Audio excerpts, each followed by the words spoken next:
नमस्कार, देश की बात में हाजिर हैं। एक तरफ किसान आंदोलन कर रहे हैं तो दूसरी तरफ आज देश भर के डॉक्टर्स भी हड़ताल पर हैं। आपको दो तस्वीरें हम दिखा रहे हैं। किसान जो हैं कृषि कानूनों का विरोध कर रहे हैं। एक धड़ा सुप्रीम कोर्ट पहुंच गया है और कानून को रद्द करने की मांग कर रहा है, तो दूसरी तरफ डॉक्टर्स हैं वो एक दिन की हड़ताल पर हैं। वे आयुर्वेद के डॉक्टर्स को सर्जरी की इजाजत से परेशान हैं। उनका मानना है कि ये कदम स्वास्थ्य से खिलवाड़ होगा। तो इस पर विस्तार से आगे बात करेंगे और आइए आगे बढ़ते हैं। तो कृषि कानून को लेकर किसानों का प्रदर्शन आज 16वें दिन जारी है। आज भारतीय किसान यूनियन ने सुप्रीम कोर्ट का दरवाजा खटखटाया कि कृषि कानूनों को रद्द किया जाए, क्योंकि ये मनमाने तरीके से लाए गए। भारतीय किसान यूनियन भानु गुट की तरफ से 3 किसान बिल को रद्द करने की जो थी वो दाखिल हो गई याचिका। कल कृषि मंत्री ने सरकार की तरफ से संशोधनों को विस्तार से प्रेस वार्ता में समक्ष रखा था। इसके बाद किसानों की तरफ से आंदोलन को और गति देने का ऐलान किया गया। इस बार इनको मजदूर संगठनों का साथ मिल भी रहा है। आज इसका भी ऐलान हो गया। आज सरकार की तरफ से भी प्रयास तेज कर दिए गए हैं। कृषि मंत्री ने फिर बातचीत की पेशकश दोहराई है। कृषि कानूनों पर बीजेपी बड़ा अभियान चलाएगी। कैबिनेट मंत्री और वरिष्ठ मंत्री जुटेंगे इस अभियान में। देश के 700 जिलों में प्रेस कॉन्फ्रेंस, किसान सभाएं और चौपाल होंगी। कानून को लेकर उठ रहे सवालों का जवाब सरकार की तरफ से दिया जाएगा। साथ ही सिंघू बॉर्डर पर प्रदर्शन कर रहे किसानों पर एफआईआर भी दर्ज की गई है कि कोविड के नियमों के जो नियम थे, कायदे थे, वो तोड़े गए हैं। तो बहरहाल आगे बढ़ते हैं। अपने सहयोगी वरिष्ठ सहयोगी आशीष भार्गव के पास चलते हैं। आशीष, तो सुप्रीम कोर्ट का दरवाजा खटखटाया है किसानों ने आज, ये इनके पक्ष में कितना जाएगा या कितना असरदार कदम?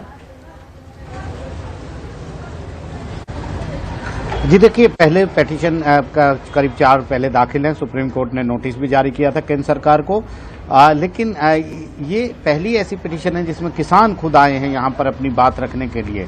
हालांकि उनकी जो दलीलें हैं वो पहले रखी जा चुकी हैं बाकी याचिकाओं में भी, लेकिन ये मामला इसलिए अहम है कि ये जो आवेदन है, अर्जी है, ये इसलिए अहम है क्योंकि किसान खुद अपनी बात रख रहे हैं कि किस तरीके से अगर इन कानूनों को प्रभावित किया गया तो ये कानून किसानों के लिए बर्बादी लेकर आएंगे।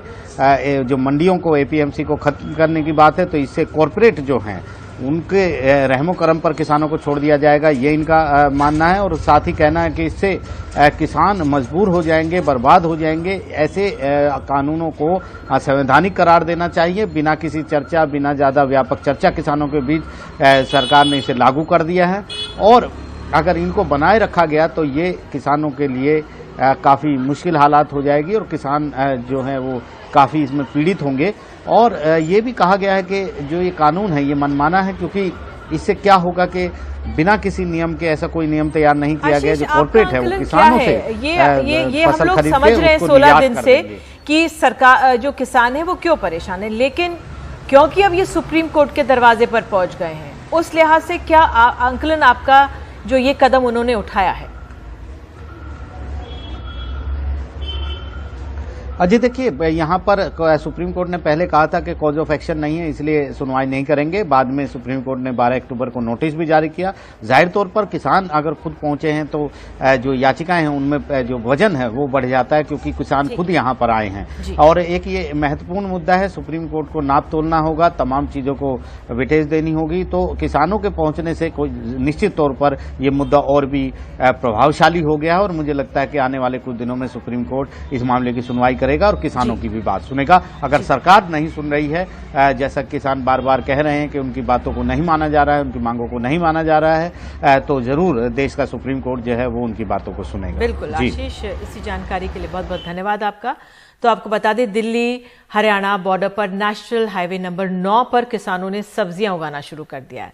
प्रदर्शन कर रहे किसानों का कहना है कि उन्हें लंबी लड़ाई के लिए तैयार रहना है और आंदोलन भी तेज करना है। आइए सीधे चलते हैं अपने सहयोगी मोहम्मद गजाली के पास। गजाली, तो फिलहाल जो किसान आंदोलन है वो तेज भी होता जा रहा है। ये दृश्य भी हम दिखा रहे हैं किस तरह से हाईवे पर ही जो बैरिकेडिंग जहां पे जगह होती है वहां पे सब्जियां उगा रहे हैं, लेकिन आपके पास इस समय क्या अपडेट? देखिए, ये जो फुटेज आप देख रही हैं कि वो हाईवे के डिवाइडर पर ही खेती या कुछ सब्जियां उगा रहे हैं, मूली है या मेथी है, तो वो कहीं ना कहीं एक सिंबॉलिक प्रोटेस्ट है कि कैसे किसान पंजाब में या हरियाणा में या जहां भी खेती कर रहे हैं वो अपने ज़मीन से कैसे जुड़े हुए हैं। अक्सर किसानों से बातचीत करने पे ये पता चला है कि इस कानून से उनको सबसे ज़्यादा डर इसका नहीं है कि फसल कैसे बिकेगी या नहीं बिकेगी, फाइनल जो उनको आउटकम लगता है लॉन्ग टर्म में वो ये लगता है कि उनके हाथ से ये ज़मीन चली जाएगी। अगर वो फसल बिकेगी नहीं तो वो फसल उगाएंगे नहीं, और उगाएंगे नहीं तो फिर जमीन की वैल्यू घटेगी, जमीन उनके हाथ से छिनती जाएगी, वो कर्ज में डूबते जाएंगे। तो जिस तरह के मसले या जिस तरह की आप कह लें कि एग्रीकल्चर में या खेती में जो मसले अभी दिख रहे हैं किसानों को, वो कहीं ना कहीं बढ़ जाएंगे इस कानून के आने से, ऐसा उनका डर है। और इसी के खिलाफ विरोध प्रदर्शन का एक नया तरीका है कि अब वो जहां पर बैठे हैं उसी को उन्होंने अपना घर बना लिया कि आप वहां पर टेंट भी लगाकर बैठे हैं। सभी तरह की सुविधाएं अरेंज भी हो रही हैं खुद की तरफ से, पंजाब से कई किसान या कई जो एनजीओज हैं या लोगों की तरफ से जो मदद मिल रही है। तो पिछले 15 दिन में जो नेशनल हाईवेज हैं जो दिल्ली को और इलाकों से कनेक्ट करते हैं वो कहीं ना कहीं एक मिनी पंजाब बन चुका है, और लोग वहां पर अपनी पंजाबियत भी दिखा रहे हैं कि विरोध प्रदर्शन के अलग अलग तरीके हैं। कोई वाईफाई का लंगर लगा रहा है तो कोई किताबों का लंगर लगा रहा है। तो कहीं ना कहीं सरकार की तरफ से जो तल्ख रवैया कह लें, या जो सरकार भी अड़ चुकी है कि कृषि कानून वापस नहीं लेंगे, तो इतनी बड़ी संख्या में जो लोग वहां पहुंचे हैं वो सिर्फ एक बात को सुनकर, किसान यूनियन की सिर्फ एक कॉल पे वहां पहुंचे थे कि हम कानून वापस कराने जा रहे हैं। तो अब सरकार या यूनियन की तरफ, यूनियन पर भी बहुत प्रेशर है कि कोई भी यूनियन का लीडर अपने स्टैंड को सॉफ्ट नहीं कर पाएगा, क्योंकि इतनी बड़ी संख्या में जो लोग यहां से कोने कोने से वहां पहुंचे हैं उनको एक शब्द या एक वाक्य में आप नहीं समझा सकते कि अब हम वापस चलते हैं, कानून में शोध या संशोधन हो रहे हैं। तो अभी जो पूरा माहौल बना हुआ है उसमें डेडलॉक तो है ही, लेकिन कहीं ना कहीं यूनियन के लीडर्स पे भी उतना ही प्रेशर है जितना सरकार पर है। बिल्कुल, इस जमीनी हालात को समझाने के लिए बहुत बहुत धन्यवाद आपका मोहम्मद गजाली। और एक और रिपोर्ट हम आपको दिखा रहे हैं। तो कृषि कानूनों को वापस लेने की मांग को लेकर दिल्ली बॉर्डर पर बैठे हजारों किसान अब दिल्ली आने वाले अहम रास्तों को बंद करने की रणनीति कर रहे हैं। वहीं पुलिस इन्हें रोकने के लिए सख्त उपाय भी कर रही है। हरियाणा, उत्तर प्रदेश और दिल्ली बॉर्डर की सड़कों को किसान कैसे घेरेंगे, बता रहे हमारे सहयोगी रवीश रंजन शुक्ला। ये 3 तस्वीरें दिल्ली के टीकरी बॉर्डर, सिंधु बॉर्डर और दिल्ली उत्तर प्रदेश के गाजीपुर बॉर्डर की हैं। किसानों ने दिल्ली जाने वाले 3 रास्तों को बंद कर रखा है। दिल्ली रोहतक राजमार्ग पर करीब 13 दिन से बैठे किसानों ने सड़क से लगी जमीन पर सब्जी तक लगानी शुरू कर दी है। ये खेती करनी है, खेती करेंगे, खेती करनी क्यों नहीं है कि खावांगे किए लायके किया है, खेती करनी है और ताही चलेगा काम, ऐसे कैसे चलेगा। पिंड जाके क्या करेंगे, खेत तो वे ले गए, फिर नहीं हाईवे को ही खेत बना दिया। यही खेत बनाना है। हमारी कौम करके खाने वाली है, जहाँ हमको खाने कमाएंगे खाएंगे वही काम करते हैं। क्या क्या उगाया जा रहा है यहाँ? जहाँ उस दिन 3 दिन पहले मूली, मेथे, धनिया ये भी जाए। आज हमारा प्रधान गोभी की पनीरी, बैंगन की पनीरी, मिर्चा की पनीरी, गठिया की पनीरी वो लेके आ रहा है, वो लगाएंगे।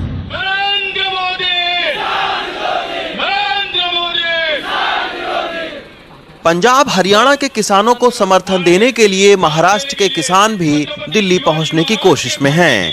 हरियाणा के नूह बॉर्डर पर महाराष्ट्र से सैकड़ों किसान पहुंच रहे हैं। हालांकि नूह पुलिस ने गाड़ियों को दाखिल नहीं होने दिया, लेकिन मोटरसाइकिल को इजाजत दे दी है। अभी आपका घर अगर बांधकाम शुरू करना है आपको, तो आपकी राय लेंगे क्या बाजू वालों की लेंगे? सरकार, किसान बोल रहे उस तरीके से बिल लाओ, ये उनका हक है। अब किसान जो बोलेंगे वो बिल लाना चाहिए। ये अदानी और अंबानी जो बोल रहा है वो बिल ला रहे हैं। 12 तारीख को किसानों के टोल फ्री कराने और दूसरी सड़कों को बंद करने के ऐलान के बाद पुलिस ने अब किसानों को रोकने के लिए दिल्ली की सीमा पर इस तरह के बड़े बड़े पत्थर रख दिए हैं। यहाँ से जब आप चलेंगे तो इस सड़क को, इस बॉर्डर को क्रॉस करते हुए फिर आप किसान आंदोलन जहां पर कर रहे हैं, टिकरी बॉर्डर पर बिल्कुल बैरिकेटिंग के उस पार है तो वहां तक पहुंच पाएंगे। लेकिन ये आप देखिए कि किसी भी तरीके से कोई संगठन किसानों तक ना पहुंच पाए या किसान दिल्ली की तरफ ना आने पाएँ, इसके लिए यहाँ पर ये सुरक्षा के इंतज़ाम किए गए हैं। दिल्ली गुरुग्राम की ये सड़क अहम है। ये रास्ता दिल्ली को हरियाणा और राजस्थान से जोड़ता है। इसे भी किसान बंद करने का ऐलान कर चुके हैं, इसलिए पुलिस की यहाँ तैनाती हो रही है। भारी तादाद में पैरामिलिट्री फोर्सेस को भी लगाया जा रहा है। मुझे भरोसा है ऐसे किसी भी कदम से कोई भी ऐसे हमारे व्यक्ति दूर रहेंगे, क्योंकि इससे आम जनजीवन को जितना नुकसान होता है, आप क्या पता किसका कितनी परेशानी में कोई जाना चाहता हो। तो मुझे आशा है ऐसा किसी भी कदम से कोई अवॉइड करेंगे। फिर भी अगर कोई ऐसा प्रयास होता है उसको हम निपटने के लिए पूरी तरह मुस्तैद। दिल्ली आने जाने वाली सड़कें किसान और पुलिस दोनों के लिए अहम हैं। किसान जहां इन सड़कों को बंद करके सरकार पर दबाव बढ़ाना चाह रहा है, वहीं सरकार किसानों को इसी सड़क पर थकाना चाह रही है। हरियाणा से गजाली और राहुल के साथ Ravish Ranjan Shukla, NDTV India.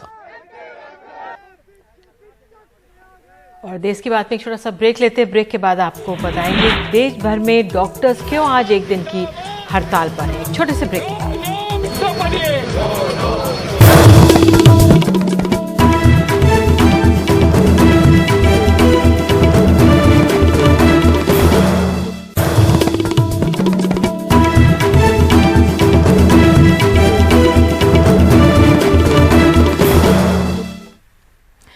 Ayurvedic doctors के सर्जरी का अधिकार देने के खिलाफ आईएमए से जुड़े डॉक्टर्स देश भर में आज हड़ताल पर हैं। कई शहरों में हड़ताल की वजह से मरीज परेशान भी हुए। डॉक्टर्स ने सरकार से मिक्सोपैथी को लेकर जारी किए गए नोटिफिकेशन को वापस लेने की मांग की है। आईएमए से जुड़े डॉक्टर्स का कहना है कि आयुर्वेदिक डॉक्टर्स को पढ़ाई के दौरान सर्जरी की शिक्षा नहीं दी जाती। ऐसे में उन्हें सर्जरी का अधिकार देना मरीज के जीवन के साथ खिलवाड़ करने जैसा है। इस पर हमारे साथ बात करने के लिए इंडियन मेडिकल एसोसिएशन के राष्ट्रीय अध्यक्ष डॉक्टर राजन शर्मा मौजूद हैं। डॉक्टर शर्मा, बहुत बहुत धन्यवाद जुड़ने के लिए। सर, जो सरकार ये जो कदम उठा रही है, क्या कारण इसके पीछे आप देख रहे हैं? देखिए निधि जी, कारण तो सरकार ही बताएगी कि क्यों कारण है, परंतु जो ये काम किया जा रहा है आयुष मंत्रालय द्वारा, सीसीआईएम द्वारा, ये चिकित्सा के क्षेत्र में आम जनता के लिए खिलवाड़ है। और हमारे जो बच्चे MBBS, NEET, under graduate, post graduate करते हैं, उनके वर्षों के संघर्ष और लगन और मेहनत के साथ एक मजाक है। आज एक पक्ष दिया जाता है कि डॉक्टरों की कमी है, परंतु मैं आज पूछना चाहूंगा कि पूरे देश में आपने क्या इंफ्रास्ट्रक्चर क्रिएट किया है वो डॉक्टर को जाके वहां ऑपरेशन कर सके। दूसरा, जब आप सुविधा एक हमारे मॉडर्न मेडिसिन के डॉक्टर्स के लिए नहीं कर पाए, इनके लिए कहां से करेंगे? और अगर आप इसका सीसीएम का रेगुलेशन देखें तो madam you will be surprised, आप हैरान रह जाएंगे। मॉडर्न मेडिसिन की बुक्स को इंक्लूड किया गया है, cataract surgeries, eye surgeries, ENT surgeries, ear drum surgeries, plastic surgery, abdominal surgeries, urology के operation, laparoscopic surgery. Doctor Sharma, आप मुझे ये समझाइए, एक तरफ से ये भी कहा जा रहा है कि ये हमारे स्वास्थ्य की जो पद्धति है उसके साथ खिलवाड़ होगा। जरा समझाइए, परेशानी क्या है, क्या आपकी चिंताएं हैं, इसका असर क्या होगा? मैं आपको बताता हूं। देखिए, सबसे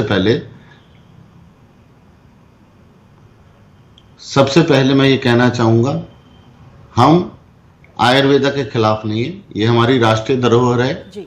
आप उसकी रिसर्च में और उसकी डेवलपमेंट में उसका बढ़ावा कीजिए, हर एक पैथी को डेवलप कीजिए, आप उसमें जाइए, बजाय इसके कि इसको एक हार्मफुल मिक्सचर बनाया जाए। अब आप देखिए, आज सबको पता है, जब देश 21वीं सदी की ओर जा रहा है, कि एक ऑपरेशन करना एक टीम वर्क होता है, जिसमें pre operative, intra operative, post operative और कॉम्प्लिकेशंस, जिसमें कि बेहोशी का डॉक्टर मरीज को बेहोश करता है और उसका ध्यान रखता है, और सर्जन का काम है ऑपरेशन करना और उसकी टीम असिस्ट करती है, और बाद में एंटीबायोटिक प्रोटोकॉल। मैं ये जानना चाहूंगा कौन सी एनेस्थीसिया की दवाइयां, बेहोशी की दवाइयां यूज करेंगे, वो हमारी यूज करनी है, मॉडर्न मेडिसिन को यूज करना है। तो इससे मैंने जो कहा है वो गलत नहीं कहा कि इससे आयुर्वेदा को ज्यादा नुकसान होगा। सर मैं ये भी समझना चाहती हूँ, एलोपैथी में जो हमारे सर्जन्स भी होते हैं, अब हार्ट का डॉक्टर चेस्ट की सर्जरी नहीं करता, जो तमाम सेक्शंस बटे हुए हैं, इसमें क्या कुछ इस तरह से विभाजन किया हुआ है? देखिए madam, I am orthopaedic surgeon. मैं अपेंडिसेक्टमी नहीं कर सकता, एब्डोमिनल सर्जरी नहीं कर सकता, पर यहाँ जो एमडी और एमएस की हमारी डिग्रियों को लेके शल्य तंत्र और शल्य तंत्र में इसको नाक, कान, गला और बेहोशी एनेस्थीसिया को एक संज्ञान में डाल दिया गया है, और abdominal surgery, plastic surgery, gynae, orthopaedics, जिस चीज के लिए पढ़ने के लिए मुझे 5.5 साल की एमबीबीएस पड़ती है, और 3 साल नीट एंड पीजी क्लियर करके 3 साल के बाद मैं एक ऑर्थोपेडिक सर्जन बना हूं, तो क्या ये मेरा संघर्ष और मेरी पढ़ाई व्यर्थ है? सर ये एक अलग बात है सर, लेकिन जो हमें भारत को स्पेशली दिल्ली में हम आसपास देखते थे कि एक मेडिकल टूरिज्म के तौर पर दिल्ली में विदेशों से लोग चिकित्सा कराने आते थे, उसको भी क्या, उस इमेज को भी, उस छवि को भी धक्का लगेगा इससे? देश विदेश में इतनी गहन चिंता है। आप मानिए कि हमारे भारतीय चिकित्सक अपनी पढ़ाई के दम पर USA, UK, Canada, gulf, Australia, New Zealand में चिकित्सा क्षेत्र में लीड कर रहे हैं, और billion dollars of industry, this gulf medical tourism. आप ये सोचिए, क्या इस डॉक्टर जब पता ही नहीं चलेगा, क्या वो आएंगे यहां ऑपरेशन कराने? और आप उनकी भी छोड़िए, हम दिल्ली में हैं, बड़े शहरों में हैं, पढ़े लिखे हैं, आप उस आम इंसान को सोचिए जिसको यही नहीं पता कि ये कौन सी चिकित्सा पद्धति का डॉक्टर है। आप सारी डेवलप कीजिए, आप मरीज को चॉइस दीजिए। आयुर्वेदा के अपने फायदे हैं, हम उसको मानते हैं, वो करे, पर ऑपरेशन और हमारी ब्रांच को एनक्रोच अपॉन करके, जबकि आपके पास इसको टीचिंग का डिसिप्लिन ही नहीं है। सर अंत में एक सवाल मैं पूछूंगी, क्रॉसपैथी है जिसमें होम्योपैथी और आयुर्वेदिक ड्रग्स को अगर एलोपैथी के साथ दिया जाता है, एक पनिशेबल ऑफेंस है, दिल्ली भारतीय चिकित्सा परिषद एक्ट 1988। अब ये एकदम मेरे सामने आया, तो ये एक हमारी आईपीसी के भी उस लिहाज से किस तरह से देखेंगे आप ये? मैडम, अगर आप सारी रूलिंग्स देखें, they are all against such a pathy. Second, आज as a modern medicine doctor I cannot prescribe Ayurvedic. I don't prescribe also. मेरा लाइसेंस कैंसिल किया जा सकता है। इंडियन मेडिकल काउंसिल, जो मैं MCI थी पहले और आज NMC है, consumer courts, complaints, state medical councils, हम इन सब से बाध्य हैं। बिल्कुल डॉक्टर शर्मा, वाकई में बहुत चिंताजनक स्थिति है। हमें अपने आयुर्वेद, होम्योपैथ, इन सब की इज्जत करनी है, इनको आगे बढ़ाना है, लेकिन एलोपैथी में साथ लाना, ये जो मिश्रण है, ये कितना घातक हो सकता है, इसके दूरगामी परिणामों पर हमें समझकर ही आगे बढ़ना चाहिए। आप हमारे साथ जुड़े, बहुत बहुत धन्यवाद आपका सर। लेकिन फिलहाल हमें समय इतना ही है, एक ब्रेक लेना पड़ेगा और आगे हम आपको बताएंगे यूपीए अध्यक्ष पद को लेकर क्यों लग रही है अटकलें, एक छोटे से ब्रेक के बाद।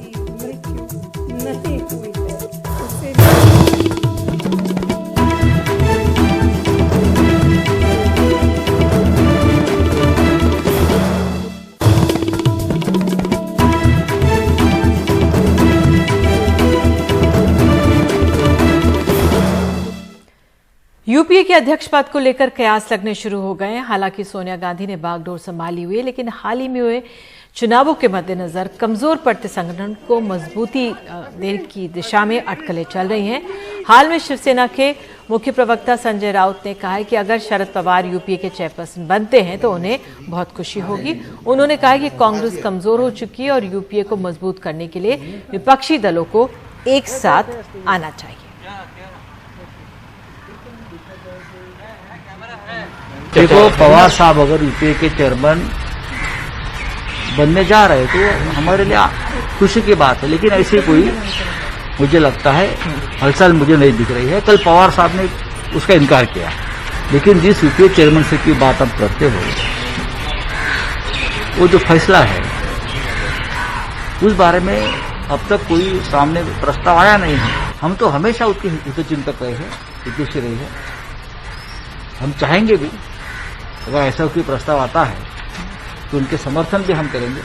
और हमारे साथ हमारे वरिष्ठ सहयोगी मनोरंजन भारती, आप किस तरह से आंक रहे हैं स्थिति को, क्या हो रहा है? देखिए, इसके बारे में अभी एक ट्वीट पढ़ा है जो कि इस पूरे कहानी को सम अप करती है कि दिल्ली के एक वरिष्ठ टीवी पत्रकार ने एक मराठी टीवी पत्रकार ने एक वरिष्ठ मराठा नेता के लिए एक ट्वीट किया, जिस पर एक दूसरे मराठी नेता ने अपना बयान दे दिया और जिसे सारा मराठा जगत अब जो है वो उसको एक कहानी समझ लिया है, स्टोरी समझ लिया है। दरअसल इसमें कोई सच्चाई नहीं है। शरद पवार के करीबी सूत्रों से मेरी बात हुई तो उन्होंने कहा कि वैकेंसी किधर है। सच बात है, अभी यूपीए का चेयरपर्सन का जो है वो पद खाली नहीं है, सोनिया गांधी वहाँ पर हैं। हाँ, कुछ बातें चर्चा अनौपचारिक रूप से हो सकती है, कई दल जो चाहते होंगे कि शायद शरद पवार बने, लेकिन मुझे ये भी कहा गया है कि कल शरद पवार 80 साल के होने, तो एक उम्र भी आप देख सकते हैं। यदि बाकी सहयोगी दल यदि ऐसा चाहते हैं तो एक कन्वेनर का पद होता है यूपीए में, वो बनाया जा सकता है, लेकिन फिलहाल मुझे नहीं लगता है कि इस खबर में कोई सच्चाई है, क्योंकि अभी यूपीए के चेयरपर्सन सोनिया गांधी। बिल्कुल, यूपीए के चेयरपर्सन सोनिया गांधी, लेकिन यूपीए में सब कुछ ठीक नहीं है, ये तो है ना बाबा, क्योंकि अगर कहीं से बात निकली है तो कहीं तो कुछ हुआ ही होगा। उस लिहाज से आपका क्या आकलन है हालात का? नहीं, आपने सही कहा कि किसी ने यह भी कहा कि यूपीए है कहाँ, ढूंढना पड़ेगा आपको यूपीए है कि नहीं है। यूपीए में सबसे मजबूत धरा होने के नाते कांग्रेस जो है के अध्यक्ष जो है वो उनके चेयरपर्सन होते हैं, लेकिन अब कांग्रेस जो स्थिति में है उसको लेकर के इस ढंग के कयास लगाए जा रहे हैं। और कल ही जब 5 नेता राष्ट्रपति से मिलने गए थे, जिसकी अगुवाई शरद पवार ने की थी, उसमें राहुल गांधी भी थे मौजूद, तो ऐसा लगता है कि वो जो 5 नेता थे अब वही जो है यूपीए रह गए हैं। तो अब ऐसे में अब कमजोर होती हुई कांग्रेस क्या उसमें उसका उतना वजूद रह गया है, उसमें उतनी ताकत रह गई है कि वो यूपीए खड़ी कर सके, ये अपने आप में बड़ा सवाल। बिल्कुल, बहुत बहुत धन्यवाद इस तमाम जानकारी के लिए, क्योंकि लोकतंत्र सुचारू रूप से चले तो मजबूत विपक्ष की जरूरत होती है। बहरहाल आइए आगे बढ़ते हैं। उत्तर प्रदेश से एक अहम खबर। लव जिहाद का भूत उत्तर प्रदेश पुलिस के सर ऐसा चढ़ा है कि कुशीनगर की एक मस्जिद में निकाह कर रहे मुस्लिम दुल्हा दुल्हन को पुलिस थाने उठा ले गई। पुलिस का दुल्हन से कहना था कि वो साबित करे कि वो हिंदू नहीं है, क्योंकि किसी ने पुलिस को फोन कर दिया था कि मस्जिद में लव जिहाद हो रहा है। लड़की के घर वालों से बात होने के बावजूद पुलिस ने दोनों को रात भर थाने पर बैठाए रखा। इसी मस्जिद में दोनों का निकाह हो रहा था। लड़का कुशीनगर का और लड़की आजमगढ़ की है। घर वाले शादी के लिए तैयार नहीं थे, लिहाजा लड़की घर छोड़ के कुशीनगर आ गई। लड़के के दोस्त अरमान ने मस्जिद में निकाह का इंतजाम किया, तभी पुलिस आई और उन्हें अपने साथ ले गई। तो आके लड़का लड़की को लेके जाए तो प्रशासन उठा के लड़के के लगभग 8 बजे लड़का लड़की को और मुझे और मौलवी साहब को लेके गए थाने पे। थाने में पुलिस के इस गुडवर्क पे दरोगा सिपाही सब जमा हुए। लड़की से कहा गया कि वो साबित करे कि वो हिंदू नहीं है। लड़की ने आजमगढ़ में अपने भाई से पुलिस की बात कराई। पुलिस ने वीडियो कॉल से भाई से उसकी शिनाख्त करवाई, जिन्होंने उसे पहचाना। 11 बज चुका था। एसओ साहब थे, दरोगा जी थे, मतलब काफी लोग थे, प्रशासन के पूरे लोग टीम थी।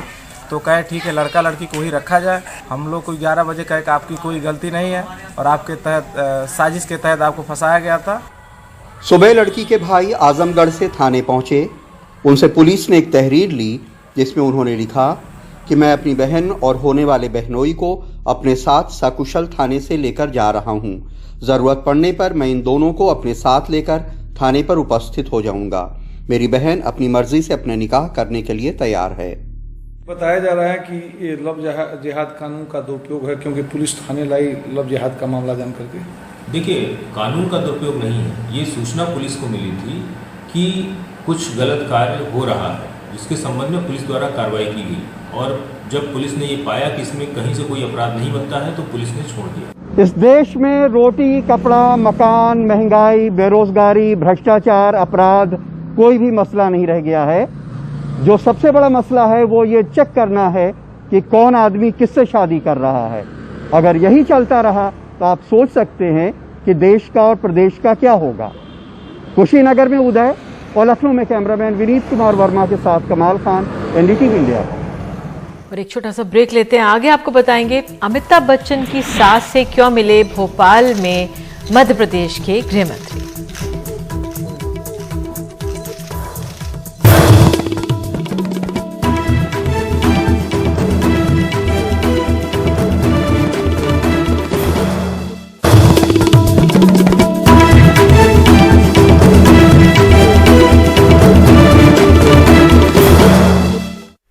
बीजेपी का मिशन बंगाल वाया मध्य प्रदेश हो गया है। हाल ही में राज्य के गृह मंत्री नरोत्तम मिश्रा को बंगाल की 48 विधानसभा सीटों का प्रभार दिया गया। आज उन्होंने ऐलान किया कि वे मध्य प्रदेश में रहने वाले बंगाली परिवारों से मिलेंगे। इस अभियान की शुरुआत उन्होंने अमिताभ बच्चन की सास इंदिरा भादुड़ी से मिलकर की, जो भोपाल में ही रहती हैं।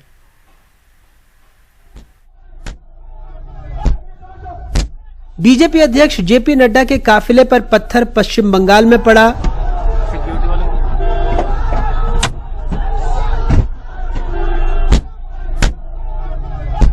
तो मध्य प्रदेश के गृह मंत्री ने भोपाल से ममता बनर्जी सरकार को उखाड़ने की हुंकार भर दी। सबसे पहली मुलाकात सदी के महानायक की सास से भोपाल में।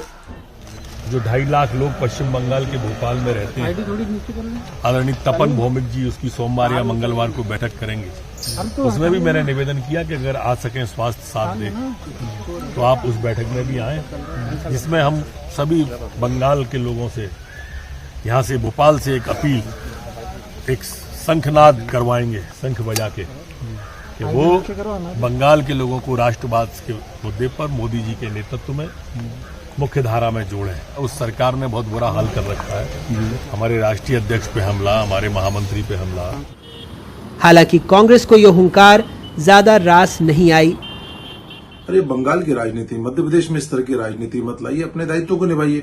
गृह मंत्री आज प्रदेश में कानून व्यवस्था की क्या स्थिति है, अपराध घटित हो रहे हैं, महिलाओं के साथ बलात्कार हो रहा है, उस पर तो उनका ध्यान नहीं है और राजनीति करने चले। और ये वही गृह मंत्री जो डबरा के प्रभारी बनाए गए थे और इमरती देवी की कितनी बुरी तरह से हार हुई। एक सीट मध्य प्रदेश में तो जिता नहीं पाए, जो खुद के प्रभाव वाली सीट है, और 48 सीटें जिताने चले। सिर्फ जनता को गुमराह करने का काम कर रहे, अपने दायित्व का निर्वहन करे। और यदि पार्टी ने उन्हें बंगाल का प्रभारी बनाया तो मध्य प्रदेश के मुख्यमंत्री को तत्काल उन्हें पद से हटाना चाहिए, क्योंकि गृह मंत्री को तो प्रतिदिन 24 घंटे सजग रहने की आवश्यकता है।